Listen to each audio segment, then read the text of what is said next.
Yo, this is your man, Young Squatter. Before we start the show, I would like to give a brief thanks to all my viewers and my listeners. I appreciate you. Please keep tuning in with me. Be sure to subscribe to the YouTube channel, follow me on TikTok, Twitter, and Instagram, which you can all find those in the description of each and every episode. Once again, thanks a lot and enjoy the show. Here we go. Free socks.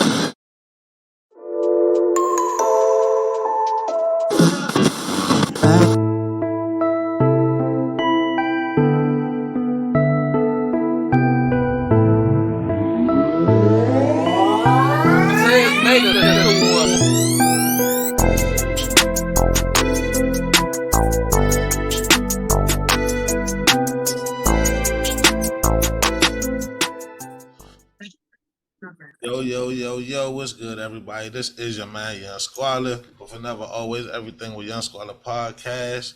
And today, I got a very special guest with me, the epitome of versatility and influence, a paralegal with a passion for justice, a model redefining beauty standards, and an entrepreneur shaping the fashion landscape. And she also plans on breaking the internet via YouTube. And who I'm talking about is Miss Dottie.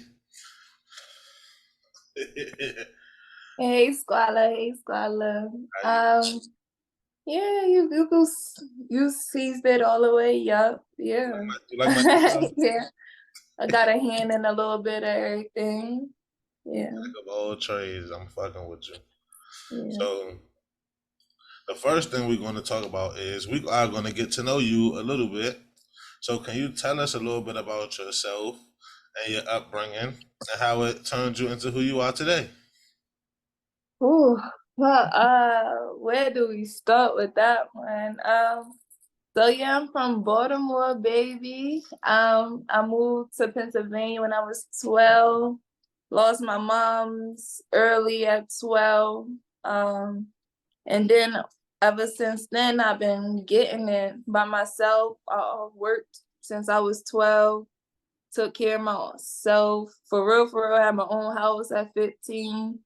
And yeah, it was just what my mom put into me that made me to, still make her proud type of thing. It was like, I ain't want to be no crash out or nothing like that. I ain't want to be, 28, still trying to, be in a club, still trying to get lit. I wasn't trying to be on that. I just wanted to be successful or stable for real, because life wasn't always, life was never creams and peaches,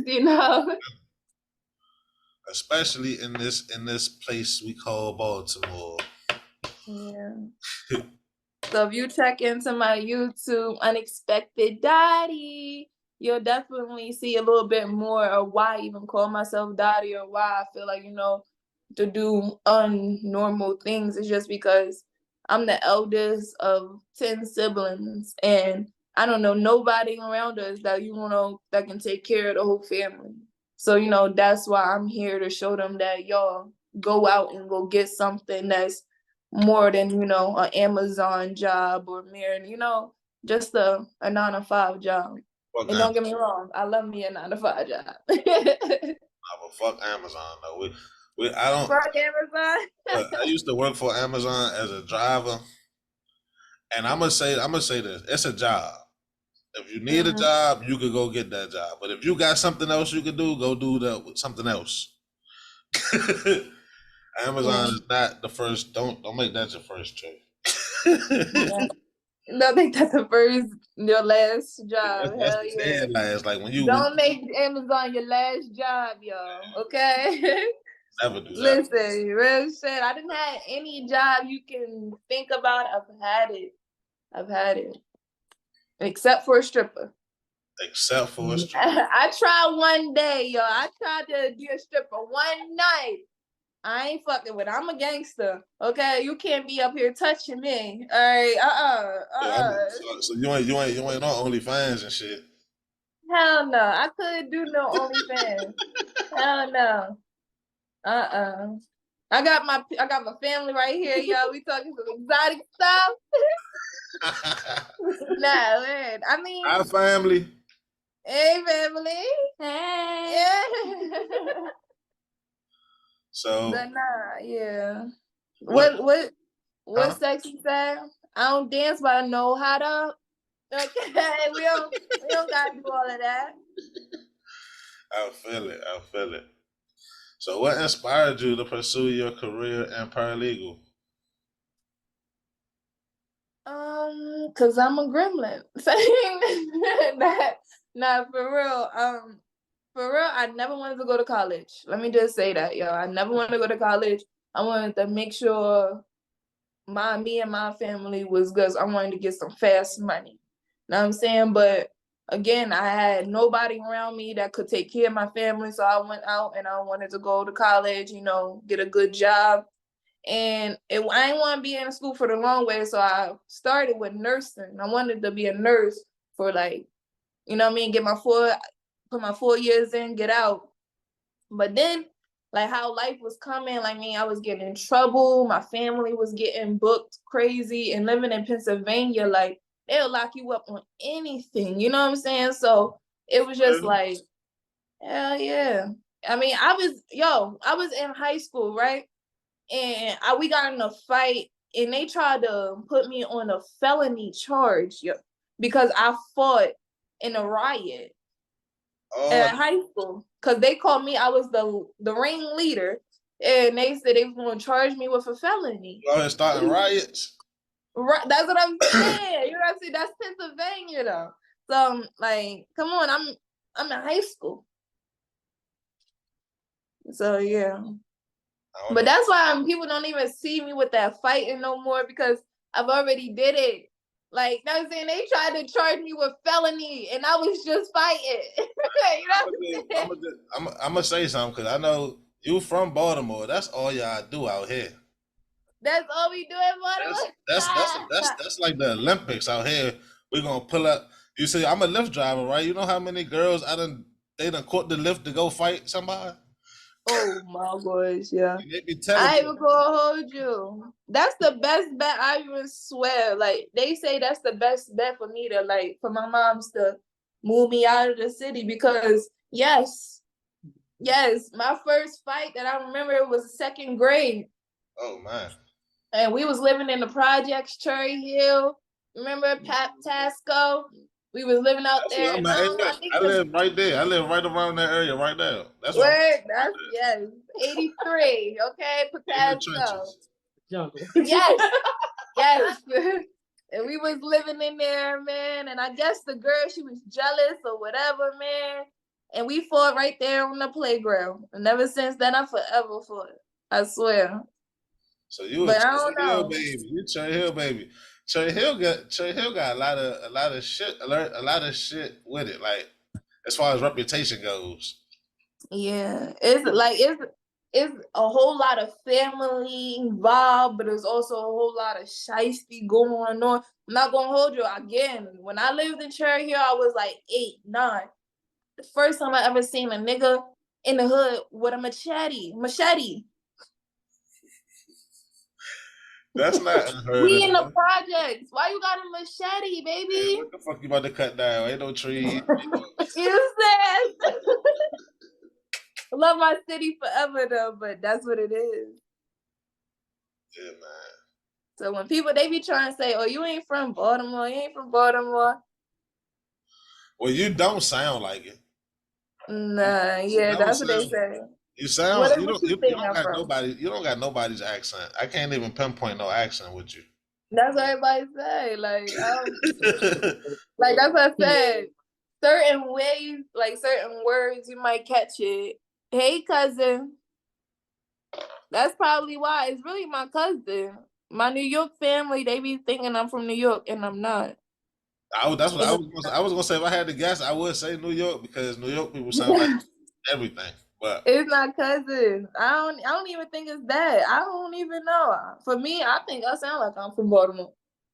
It's a mixture between PA all and right, Baltimore. say balloon. Balloon.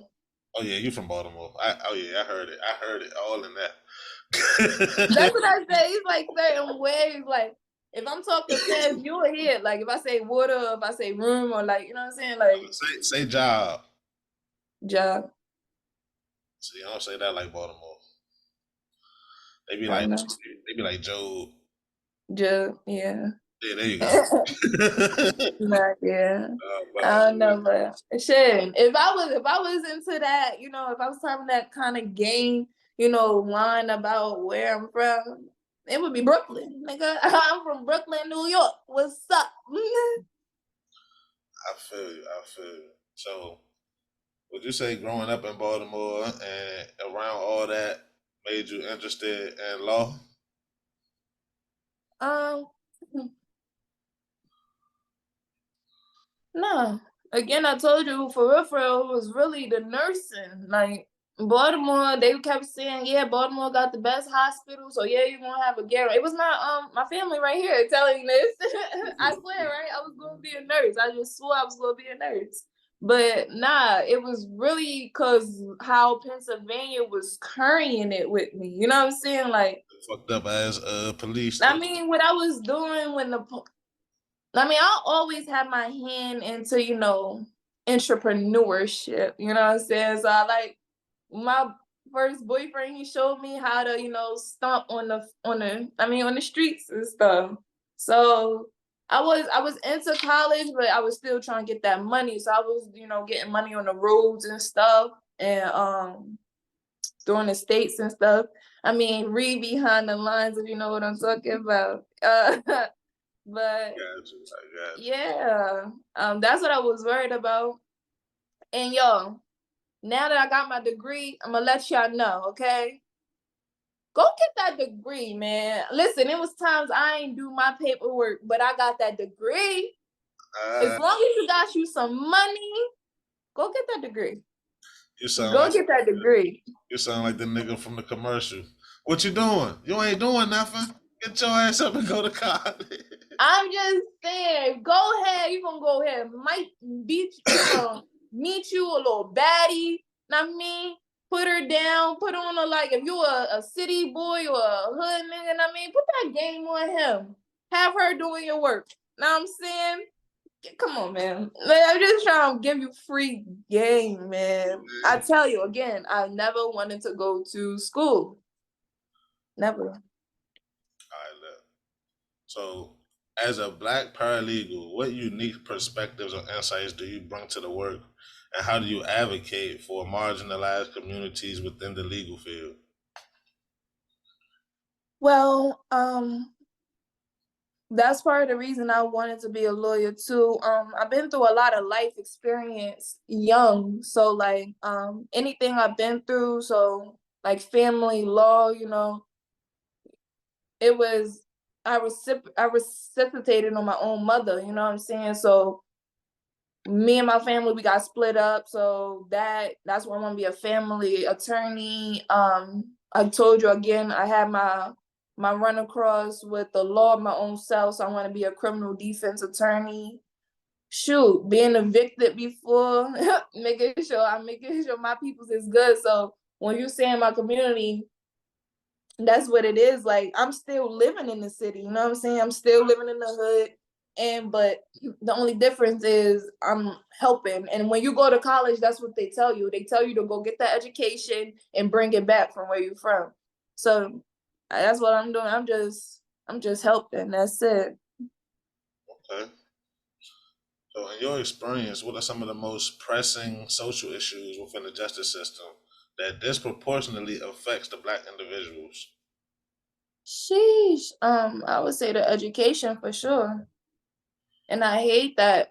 Before I graduated, I was a special education teacher, but not just that, I got little siblings, you know what I'm saying? So I always tap in with my siblings and be like, I mean, what's grades going on? They be like, we don't got homework or we don't, I mean, and I'm like, what you talking about? You know what I'm saying? So education, they don't care. And I'm even sitting with these teachers, they don't care. They yelling at the kids. They not giving no love, no none of that. So I mean, that's what really hurts me the most, because if you can't even count no money, we all fucked up. You know what I'm saying? We all fucked up. None of the Look, kids. we in the electronic days now. They might not need to count money soon. See, that's what I'm saying though. But I don't. That times is fucked up. Like it's sixth graders. I was a teacher of sixth graders. They could not even write full sentences. My baby, that hurt me so bad. Sixth grade, and I just got this as a tutor here in Baltimore for another job, and they told me it's ninth graders who don't know how to write their own name. So why do you think that is though? Damn. Because I'm just saying that's why that's part of the thing I just was telling my family, you know, what's my target for what my boutique, you know, all the girls or, you know, all the young kids, they want to be lit. They always want to be, you know, known, seen, and all of that stuff. So they don't care. They don't take school serious. They don't honor education. All it is like the quick buck.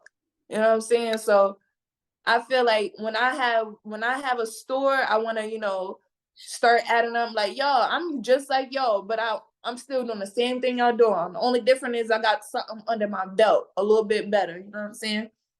Go get that education. Same thing I'm just saying. Go get that education. Go get that education. Like, so nobody can't play with you. So nobody can't play with you. That's it. So can you discuss any controversial or high profile cases that you've been involved with?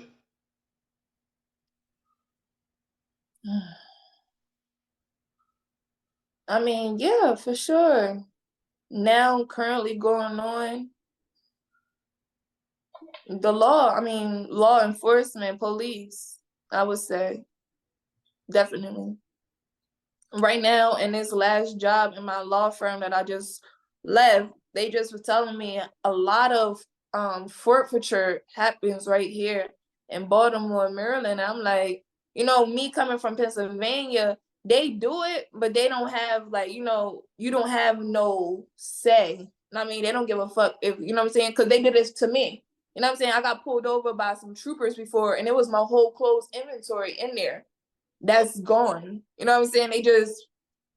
That's it. You chucked it off. You can't get it. That's it. So but now here in Maryland is forgery, and you know, a lot of cops abuse they power, and I feel like that's the biggest thing, and that's because grown Black men they not going for that no more. You know what I'm saying?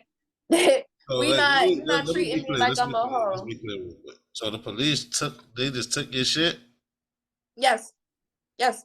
They basically robbed you. Yes, they took the car. Yes, and that's another thing. From people that's bought in Baltimore. If you're in Baltimore and you running up to Pennsylvania, you need to be careful. You're making sure everything is right. Like it's a lot of times like you going back and forth. Yeah, like you gotta make sure everything is right when you go up there to Pennsylvania, because if you got Maryland tag, you already a target. They already going to be like, why are you going to Maryland? You know what I'm saying? I mean, why are you going to Pennsylvania? They don't want nobody in Maryland down there. I got VA tags. Okay, all right. But yeah, so they definitely did. It was the type of, we was driving on the road at the type of, I mean, we have Maryland tags and the troopers just was on us and then pulled us over. And I was going to put it on my YouTube to be honest, but I just deleted the video. We was in the pouring rain, 4:00 in the morning. It was a lot of stuff that happened. Is even more reason why I want to be a lawyer. Like the troopers is the ones that really do it. He was trying to, you know, plant some drugs. You know what I'm saying? Like that's crazy. Lord, yeah, it's crazy. So like tell me the difference between a paralegal and a lawyer. Like what do you do? So a paralegal, everybody asks that. It's like, you ever been to a hospital and you be like a nurse and a doctor? Okay. So that would be me to the attorney. But you know, in the hospital, sometimes the nurses be having more power than the doctor. Sometimes. Right. Or not even that. Those are the ones that's there. You know what I'm saying? Those are the ones that's hands-on. So I always tell my clients first, like y'all always tell me, like, I can do it, but just know I can't walk in that courtroom for you. You know what I'm saying? So there's no way I can. You don't be on the stand with them. No, I can only prepare you there. I can give you information, prepare you, guide you, and walk you down to the court. You know what I'm saying? So say if you're having a situation and if you want to have pro se, if you want to, basically represent yourself in court, I can help you get ready for that. But if not, I can help you get you a lawyer, the perfect lawyer for you, and all that. Okay. Yeah. So, how do you balance the demands of the paralegal's work with your advocacy and efforts and other pursuits and all that other stuff? Like my other stuff, like modeling and selling clothes and stuff. Yeah. I don't know. Guy, I don't know. Shoot, I don't know. I really do not know. If I just feel like, oh, this is slacking, let me pick this up. And then like this right here, I'm just juggling it all together. And I still do not know to this day. I do not know how I do it. And I always wish I had a team because it'd probably be like cake if I did. But I don't know. I really don't. It's just, I know that's what I want, so just finish it. Yeah. I would say it's hard being like everyday consistency. Yeah. Okay. So, can you share any experiences or encounters that helped you understand more about racism within the justice system or prejudice within the justice system? Yeah. So being in Pennsylvania, that is a red state, and like that's racist. Yeah. Pennsylvania is racist. Like they do what they want. They Commonwealth, and if you know what Commonwealth is, it's just the same as like Virginia. You know what I'm saying? But Virginia is a little bit more cool because there's more Black people down there. Rather than Pennsylvania, they don't give two fucks. They just don't. You know what I'm saying? So Is Pennsylvania like is mostly Caucasian people up there? Those Black people only in Philly? Absolutely. Now it's Black people in York, Pennsylvania. It is Black people, and there's a lot of Hispanics. But again, the majority is still white people. Pennsylvania is a huge state. It really is. It's like hundreds of cities in in Pennsylvania. But not. It's really. I say they really racist. Who's really running Pennsylvania is the cops. It really is. Like right now, last night I was just at York, Pennsylvania. I wasn't even near like a whole hour. I just came there to pick up something. Soon as I'm coming through, it's just like troopers. And then I guess they got a new team like with some task force. I'm like, damn, like, but I'm just saying a lot of people that you come from Baltimore or like, from South, they try to go to Pennsylvania. It's money up there. Don't get it up. It's money up there, but it's small and they gonna bake you up. They already gonna know you different. They already know you're not from here, and there's all kinds of stuff. So those kind of is a lot of stereotypes that they use. I would probably say in all cops, suspicious and all kind of Black people. But yeah. Okay, so looking ahead, what would you like to see happen with the justice system, and what are your personal goals in paralegal or in law period? To be honest, yeah, I don't even think is the system that we need to be working on. Not at all. I think what we need to work on is, educating first our Black men and our Black leaders, the Black man, Black woman, because like we learned the kids learning, you know what I'm saying? So yeah, it's definitely the men. I really feel like that was just if you look into over time, you'll see that, the America who broke the Black men down, and they still do today. So, I know this guy that he's so scared of a guy, and I'm like, Pooh, we not going for that. Okay. You with a paralegal. We not going for that. Okay. You know what I mean? You don't need to be apologizing to him. Why you apologizing to him? Why you ask, like, you know what I'm saying? Why you asking him to do that? You know what I'm saying? That was kind of little micro aggressions that cop, though we want to take that back for our men. You know what I'm saying? And let them know they don't have as much power that we paying them for. We got to let them know that and just educate. And yeah, that's what a lot of things I wanted to do when I was at my college. I'm actually about to be on a panel on Tuesday, Monday, Tuesday. And basically just, you know, talking to them and letting them know that's the best thing to do, because a lot of the games that the cops to do, or I say America do, is starting on the roads. They'll try to strip you from the license, and you know you need to go get into these places, so they'll, you know, get you in trouble, and it's easy, you know, get you in easy trouble, you know, petty stuff like that. So when you know like the basics of that type of stuff, you can prevent that stuff, and we won't have too many Black people in there. And also people that's in jail right now, is people sitting in there right now and they don't know why. They're on probation. People are getting locked up for petty probation, and it just kind of stuff. Like, so definitely the education is, yeah, we can't fix that system. It's already put in stone, so we just gotta just educate. Okay. Hold on, folks. All right. So we about to transition into talking about on your YouTube channel. Yeah. So what made you want to start doing YouTube? I tried to speaking about that earlier. It's just, first of all, it took me like a year or 2 years for me to get on the YouTube, just because like right now, like I be slacking on it. It's time consuming, and like you saying, like with other stuff, I have to take like I have to be in the house, and I'll be like, all right, I'm bored. Let me work on this YouTube. You know what I'm saying? Because the editing, for it to not look dumb and chompy, it takes some time. So yeah. But what made me, it was really the people. It was just how I live. Like I live.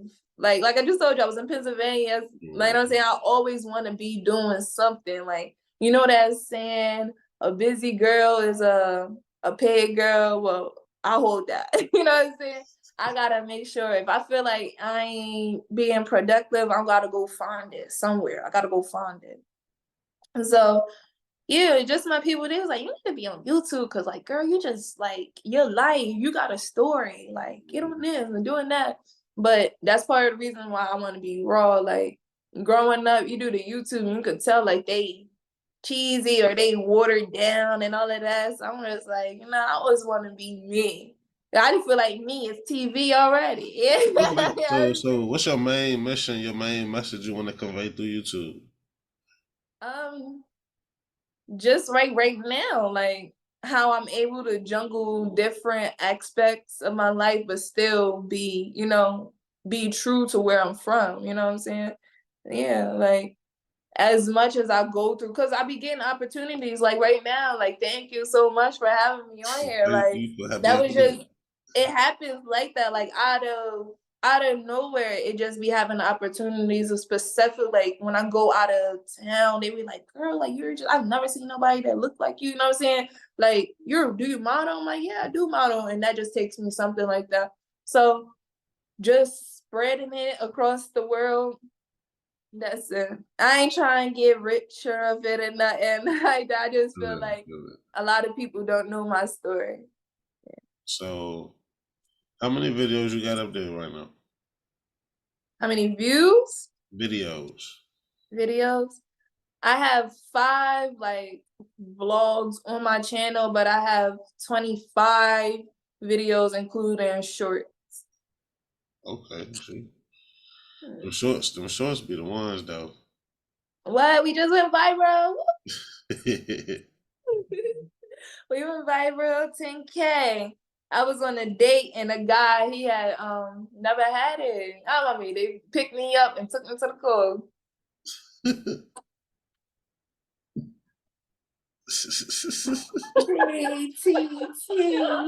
Like I was like, baby, I like it now that I'm learning. Like for me, I'm a real gooder. Like, I'm not gonna say I'm gooder, but I'm a city girl from in and out. Okay, down the hill. I'm from down the hill. Okay, down the hill. That's a Baltimore shit, right? East Baltimore. I heard that. I heard that before. Down the hill. But yeah, like when I'm like, wow, I don't know if I want to get no gangster. I don't know if I want them no more, cause I don't know. They won't be picking me up. Like they get real romantic, but they ain't gonna be picking me up. You know what I'm saying? So I'm learning. I want someone nice and considerate. Right. The nice guy don't get no play. All the girls want the scam. What they say? I was watching some shit on YouTube. They want the scammers. They want the. They don't want nobody who work a 9-to-5 job. That's not true. They saying it's a gig.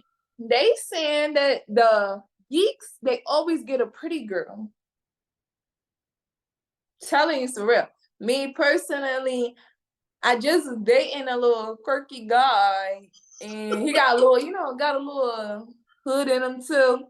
But yeah, he official. Like, yeah, nobody want to keep playing on overtime. Girls don't want to be playing them games. Like, we don't. I feel that. So, your channel, you're not really trying to get views per se, but you are trying to grow your channel, right? So, what methods are you taking to do that?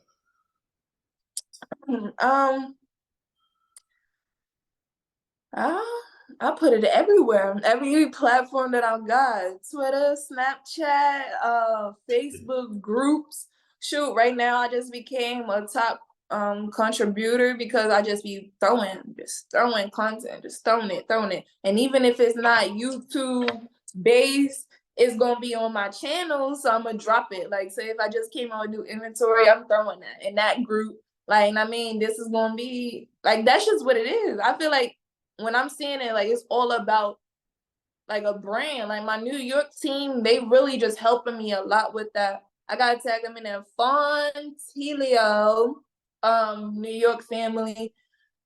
And yeah, he just put me into everything you do, even how you brush your teeth. Everything is your brand. Like, and I'm like, yo, I just want to be real. You know what I'm saying? Like, I don't want to do this. I don't want to be no Hollywood, no Barbie, nothing like that. And he was just like, it don't gotta be all of that.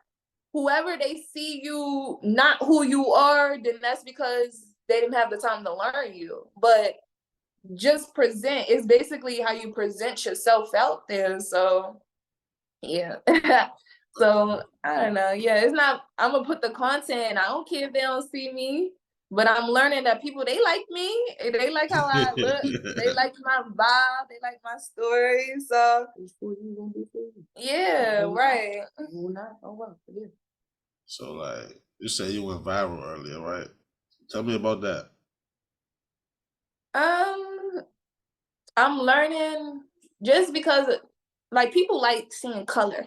I'm learning people like color, and it's just like, it's hit and miss. Like, when I put something up there, I'll be like, this hit and miss. You know what I'm saying? But I just saying it's something that's not already on social media. You know what I'm saying? Like, right there, picking me up, taking me to the car. Like, right.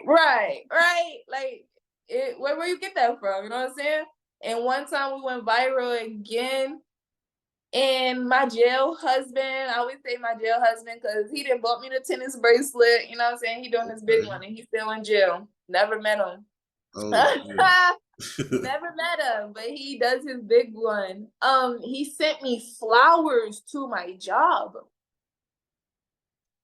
So he sent flowers to my job, and I'm like, who's like, what? Were you serious? Like, who? Like, I got a stalker? Like, who sent me flowers?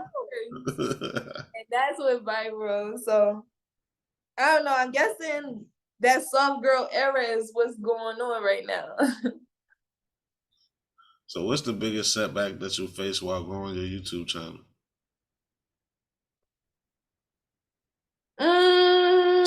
dropping my first content. If I could bring it back, like if I could edit the video and then still keep it up there, that would just be that. Like I keep telling you, it's like hit and miss. Like it is. Like my first, what was my first video? My first video. Oh, it was my podcast. My first YouTube video was in my first podcast. And I was talking about the brand and all of that. But it was just the editing, the frame, like how it's framed. It's like a big black, you know what I'm saying? If you don't put it up there together, it looks bad. So now I'm taking it serious. It was one of the photographers when I had a Smash and Pass YouTube. You can catch that. We went one in the virals too. Okay.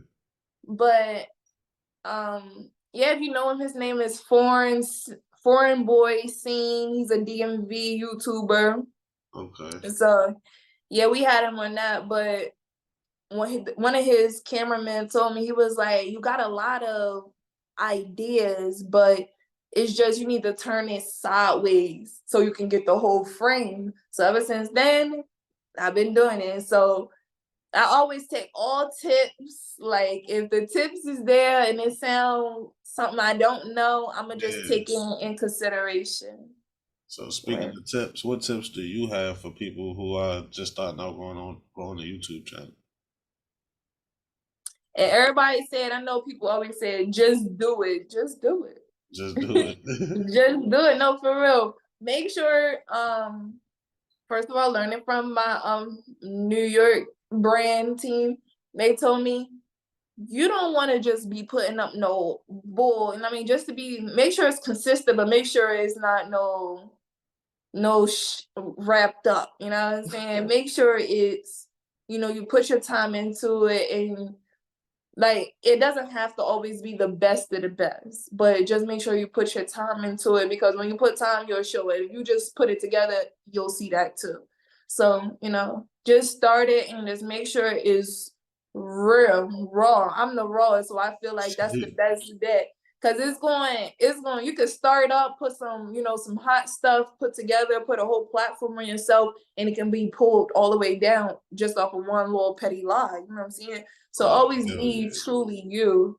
And again, keep it new and hot. Keep it new and hot. New and hot. That's the word. All right, so now we're about to talk about fashion and modeling. Ooh. So tell me about how you got into that. How did I get into modeling or selling clothes? Which one? Fashion, period. Fashion, my mama. My mama, she made sure we was always dressed. She has 5 daughters. I mean, she has 4 daughters. So we was always driving. And for real, what I'm doing now, my mom did it. You know what I'm saying? She used to run up New York, be like, I gotta go flip this money. You know what I'm saying? I gotta go flip this money. And it's really, I really say I'm my mama's protege. And I always say, rest in peace to the Ross, for real, because she was the first in the family that graduated college. She had a whole career. She had children. All the houses was paid, like laid. I mean, and now she was flipping, had the whole East Baltimore buying pocketbooks, buying, you know what I'm saying? She just had several businesses. So I just seen her come in with a big duffel bag with pocketbooks, accessories, toys, anything. She was flipping it, and it was yes, anything my mama had, she was selling it. Hold on, what's it called? It's called a pocket. It's called a pocketbook. It is that B-more right there. Yeah, there you go. Didn't I tell you? I said when I'm talking fast, you gonna catch that Baltimore. Yes, and I still call it a pocketbook. I don't even a purse. What is a purse? That's funny. Word. So can you discuss? I got into fashion like that. I always loved fashion, and then when I told you I wasn't always peaches and cream, I got shit. That's what really made me get my first job, because it pissed me off So when my mom's died, my father took me into custody, and he was getting my school stuff from the thrift, and you have to do what you have to do. You know what I'm saying? You gotta do what you gotta do. But I was like, nah, after this year, I ain't wearing no jeans with no pockets, man. I mean, we gonna get my own job. So that's really how I started getting a job. But yeah. So tell me about hold on. Tell me about your approach to promoting diversity and inclusion in the fashion industry and any challenges that you face. And when you mean my approach, like when you mean like in my Like social media diversity. or like how we met? Like more like diversity and inclusion, more like, so you know how they ain't really want big girls, or they ain't really want this type of person or that type of person to wear certain clothes.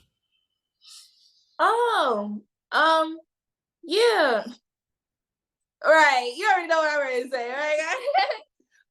Baby, my mama was a big girl. So they do be thinking like, let me back it up. Like, and people probably think like me, like, I don't know if they can see me. We can see. That's it. But yo, I'm slim now, but I was 200 pounds before. You know what I'm saying? My mom was a big lady. Like, You was my whole 200? family, it was one part of the time. All of my family were heavy women. You know what I'm saying? So it's like when the people come across me and they be like, oh, do you got two? Baby, we have 2XL here at Dottie's, okay? We are your number one neighborhood shop where we shop. You know what I'm saying? Everybody is included, for sure. Okay. Do you think that there are any underrepresented cultures in the fashion industry? Um, no, I would not.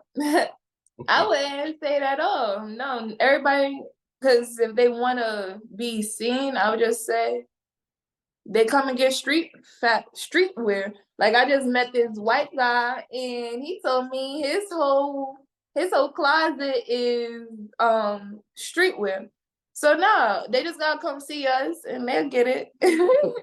Yeah, tell me about your clothing line though. Like, how did it start? What do you like? What do you specialize? Like, tell me about it. So I just crazy before I got hopped on this podcast with you. I started my business 2021, and again, I told you during the COVID, it was just a lot of hustling. You know what I'm saying? I had to get some money, get some money. But I told you I was, getting money off of being on the road, putting my feet on the ground. So I had to clean up some money. So I dropped some money in a boutique, and I'm like, yo, I love clothes. I love fashion. You know what I'm saying? I don't like wearing clothes. Let me keep switching my clothes up. Like, let me get my money in my pocket before I'm making somebody else rich. You know what I'm saying? I'm like, Pennsylvania don't have boutiques like Baltimore do. You know what I'm saying? So I was like, let me start that. Let me be the hottest boutique. And that's where I just started it up. And once I start something, I don't like, dropping it. I feel like that's lame. Yeah, no. That's lame. So we going on 3 years in April. Okay. That's what's up. That's what's up. Congratulations. Thank you. And we just dropped some new inventory. We have 2 outfits that just came out yesterday, but the collection is on its way. So I hope you're gonna get some menswear. Yo, I swear, from day one, I love that for y'all. For my members, the men members, they always go hard, yo. They be like, do you sell men clothes? Like, I will support if you got to buy clothes. Like, yeah, I like that. Like, and I'm just saying, I just be like, y'all, sing y'all ladies, because y'all sing y'all ladies, I got more, more capital, so I can get you some men's work. You know what I'm saying?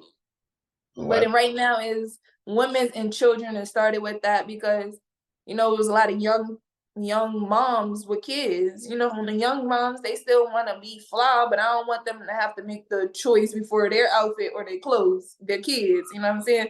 So y'all can shop together. You know what I'm saying? That's what's up. That's what's up. So, in what ways do you see fashion as a tool for self-expression and social change? How I do it or in period? Yeah, how do you see it? So how I create in my boutique, again, I feel like it gotta be true to what I do. So when I had last season, we had class 101, business 101. So we had a little bit of something that you can still have fashion but still come into the spot. You know what I mean? Just I feel like fashion period, just saying you still have a light. You know what I mean? That's what it is. Like you don't have to do too much, you know, revealing clothes. Like, you know, you see I got colors, prints and stuff, like making sure that it's raw, it's authentic, it's real fashion and not just like a trend that everybody is wearing. I got you. So, do you have any designers that you would want to work with, and why? Oh yeah. These Baltimore designers is the hardest I've seen. And there's one designer I ran into in Detroit. His name is Versatility. I shot him out so much because I was in my first fashion show on my birthday last summer. And yo, I was running late. I couldn't get it on fast enough, couldn't get the makeup done fast enough. So he was the first to be out because he's the hardest. He is so hard. Like you gotta look him up. It's for men too. So go Okay. check him out. And he is a heavy guy. So I know he got some clothes for you. Yes, go check him out. Versatility. Okay. And tell him Dottie sent you. Word. He's mad cool.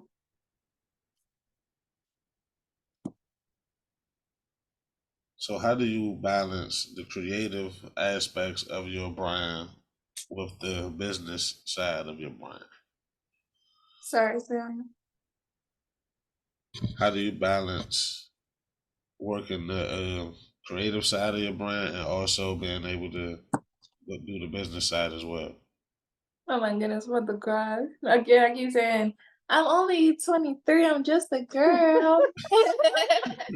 I'm trying to figure it out, man. I just know what they teach you in school is just You only 23?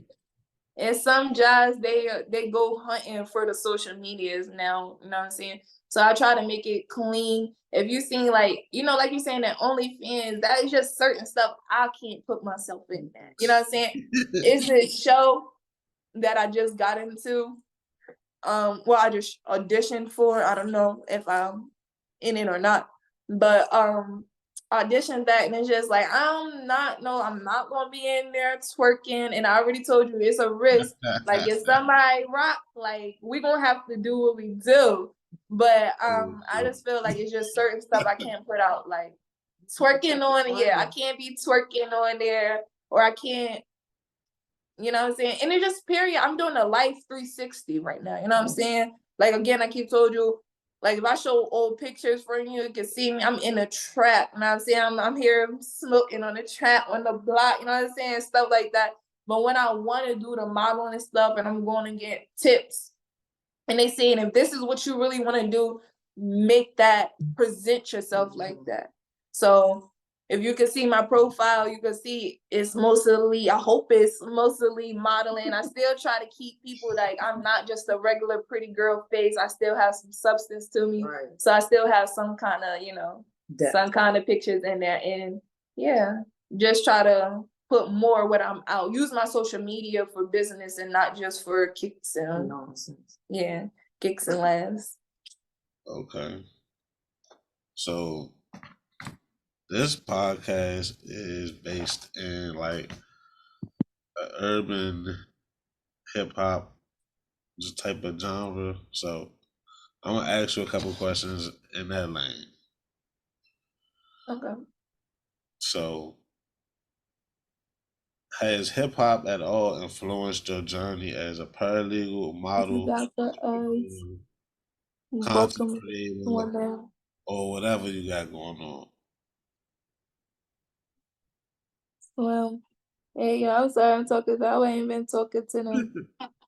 Yeah, ain't been talking to them. Though I got some for Roman. I got a 2-piece coming. I have a 2-piece coming. And something that's not more for Roman, but everything stretch.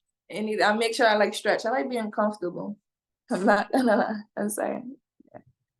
All right. So, has hip hop influenced any of your endeavors at all? The lifestyle, the culture, the music itself? Oh yeah. I feel like music and fashion goes together so much. And I don't want it to be like a girly girl, because that's not me. I'm not even that type of girl. I'm not a Barbie girl. I'm not, if anything, I would be a brat. So I do a lot of hip hop. I use the songs to, to promote my clothing. So say if I'm having a deal like Big 30, I had a deal that was like Big 30 deal, you know what I'm saying? So it was 30% off. Or like first day out. It's definitely like, we use our slang. That's where we get our slang from. So I use the music and making it. So like the collection that's just dropped is Sideways collection, and that's JT, you know what I'm saying? So it's just like keeping everything together, because nowadays we wear the clothes, everybody want to go out, you know what I'm saying? They want to be seen, they want to do their content, and they use music. So you gotta feel good, look good, all of that. Okay. So, in what ways do you see music as a vehicle for change and activism? um How I use no, I don't use music for advocate activism. No, I don't.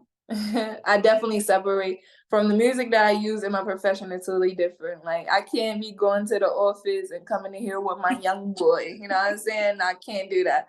But it gives me able to, to have that background with the, not knowing what that slang means. It helps me with the, from the books or the laws or somebody that's from the government. Well, I asked it because you see with stuff people like Meek Mills and Kim Kardashian, they use and they brand to like do stuff legally, I guess. But Meek Mill doing the prison reform and all that. Oh yeah.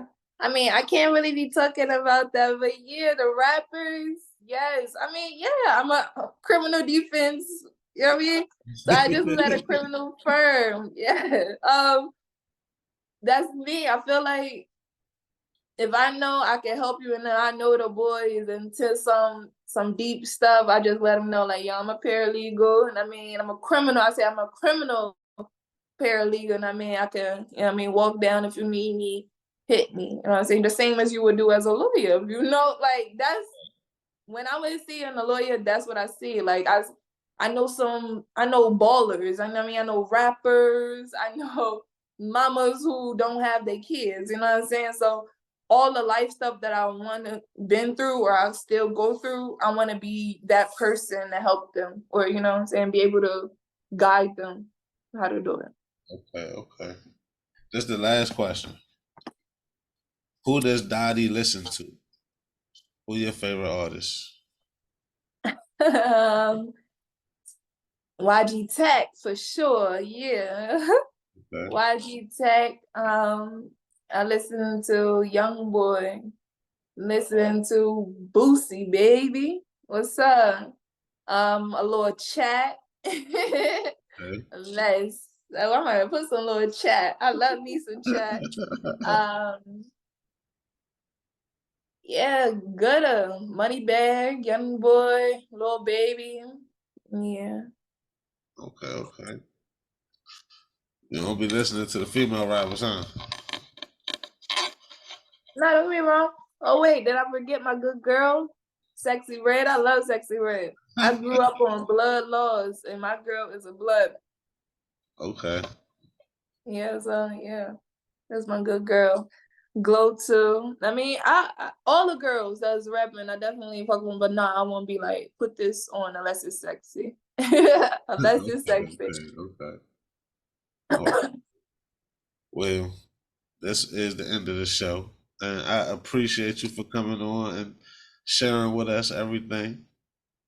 Well, thank you. So, one last thing for the audience. If you could just tell everybody where they can find you. Find me. Shout Y'all, if you came here, Dottie the Raws came with some raw tea. And make sure you catch me on Unexpected Dottie, YouTube, and the Instagram Dottie, Dottie. The Raws is only one. Oh.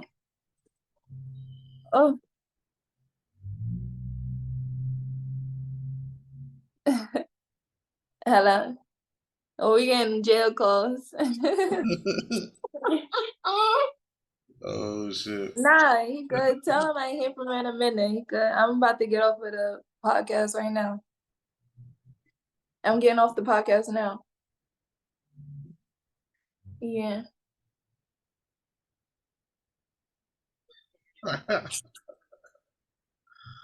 Well, yeah, this is where I was telling you about my jail husband. Yeah. Me, my jail husband, my husband. Anybody you want to shout out? Yeah, I'm trying. Here you go, okay? Hold on. And that was the pops tracking the call over.